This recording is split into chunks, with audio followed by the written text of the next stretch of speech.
2 महीने में सिंधिया के करीबियों में शुमार 7 ने थामा कांग्रेस का हाथ। सिंधिया के करीबियों ने छोड़ा साथ, पकड़ा कांग्रेस का हाथ। सवाल, अपने ही समर्थकों को क्यों नहीं रोक पा रहे हैं सिंधिया।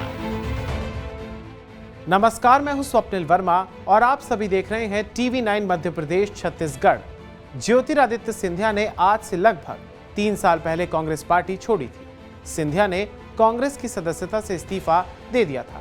सिंधिया कांग्रेस का दामन छोड़कर बीजेपी के साथ आ गए थे। सिंधिया के साथ साथ कई विधायक और नेता भी बीजेपी के साथ आ गए थे। सिंधिया का एक कुनबा था जो कुनबा बीजेपी में शामिल हो गया।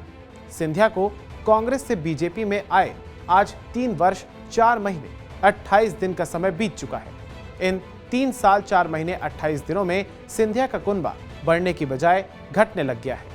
सिंधिया के करीबियों में शुमार नेता भी सिंधिया का साथ छोड़कर केंद्रीय मंत्री ज्योतिरादित्य सिंधिया के करीबी नेताओं का बीजेपी से पलायन जारी है। हाल ही में नीमच के वरिष्ठ नेता और सिंधिया के करीबी समंदर पटेल ने कांग्रेस का दामन थाम लिया था। पिछले 2 महीनों में मध्य प्रदेश के अलग अलग इलाकों से सिंधिया के करीबियों में शुमार 7 करीबी नेताओं ने बीजेपी का दामन छोड़ दिया है। सिंधिया के जिन समर्थकों ने बीजेपी छोड़ कांग्रेस का दामन थामा है, उनमें अधिकांश ग्वालियर चंबल संभाग के हैं। वही ग्वालियर चंबल संभाग जो सिंधिया राजघराने का राजनीतिक गढ़ माना जाता है। सिंधिया के सभी करीबियों को सीधे कमलनाथ ने कांग्रेस में शामिल कराया है। चुनावी साल में सिंधिया समर्थकों के बीजेपी से रुखसती ने कई सवाल भी खड़े कर दिए हैं। सियासी गलियारों में सवाल पूछा जा रहा है कि सिंधिया अपने लोगों को आखिर क्यों नहीं रोक पा रहे हैं। वहीं सिंधिया गुट भी सवाल में जवाब भरने का काम पूरे करते हुए दिखाई दे रहा है। सवाल किसी को लेकर भी हो, जवाब में एक ही जवाब आता है।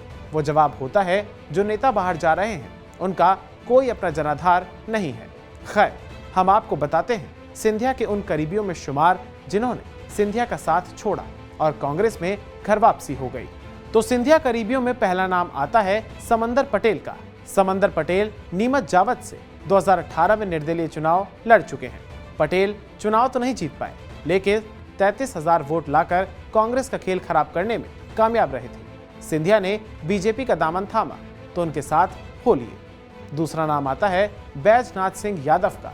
बैजनाथ सिंह यादव गुना शिवपुरी में सिंधिया के करीबी रहे हैं। बैजनाथ यादव ने भी जून में कांग्रेस का दामन थाम लिया था। बैजनाथ यादव की पत्नी कमला यादव शिवपुरी जिला पंचायत अध्यक्ष भी रह चुकी हैं। यादव जब कांग्रेस में शामिल हुए थे तो 400 गाड़ियों के काफिले के साथ भोपाल में पहुंचे थे और भोपाल में कांग्रेस चीफ कमलनाथ ने कांग्रेस ज्वाइन उन्हें कराई थी। तीसरा नाम है जयपाल सिंह यादव का। जयपाल सिंह यादव चंदेरी से चुनाव लड़ चुके हैं। यादव की गिनती भी सिंधिया के खास लोगों में होती थी। हाल ही में अपने समर्थकों के साथ यादव ने कांग्रेस का दामन थाम लिया था। चौथा नंबर है यदुराज सिंह यादव का। यदुराज सिंह यादव भी चंदेरी में मजबूत पकड़ रखते हैं, संगठन के आदमी माने जाते हैं। सिंधिया चुनाव लड़ते थे तो अशोकनगर में बड़ी भूमिका निभाते थे। जयपाल सिंह के नेतृत्व में इन्होंने भी कांग्रेस का दामन थाम लिया है।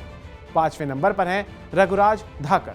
धाकड़ कोलारस से आते हैं। धाकड़ करीब 20 वर्षों से राजनीति में है। धाकड़ समाज के कद्दावर नेताओं में रघुराज की गिनती होती है। कोलारस में धाकड़ समुदाय के करीब 25,000 मतदाता हैं। 6वें नंबर पर गिनती होती है राकेश गुप्ता की। राकेश गुप्ता शिवपुर में बीजेपी के जिला अध्यक्ष पद पर थे। सिंधिया जब कांग्रेस में थे तो गुप्ता को जिले का कार्यकारी अध्यक्ष बनवाया था। शिवपुरी में सिंधिया के लोकसभा चुनाव मैनेजमेंट का काम भी गुप्ता ही देखते हैं। 7वें नंबर पर हैं गगन दीक्षित। गगन सिंधिया फैंस क्लब के जिला अध्यक्ष पद पर थे। दरअसल दीक्षित के साथ सांची जनपद पंचायत के अध्यक्ष अर्चना पोंते ने भी कांग्रेस का दामन थाम लिया था। रायसेन से सिंधिया के करीबी और शिवराज सरकार में मंत्री प्रभुराम चौधरी भी आते हैं। सिंधिया के 7 सितारे तो सिंधिया के लिए गर्दिश में चले गए। सिंधिया बीजेपी में है और उन्होंने कांग्रेस का दामन थाम लिया। ऐसे में सवाल गंभीर है कि क्या समर्थकों को बीजेपी में नहीं रोक पा रहे हैं सिंधिया।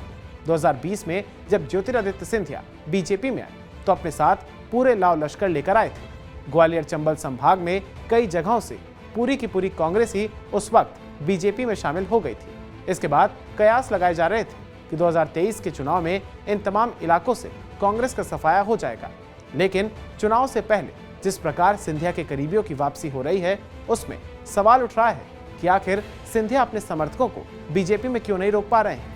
क्या सिंधिया अपने समर्थकों को संतुष्ट नहीं कर पाए, या सिंधिया भी बीजेपी से असंतुष्ट हैं, इसलिए कि समर्थकों की डिमांड हाईकमान से पूरी नहीं हो पाई है?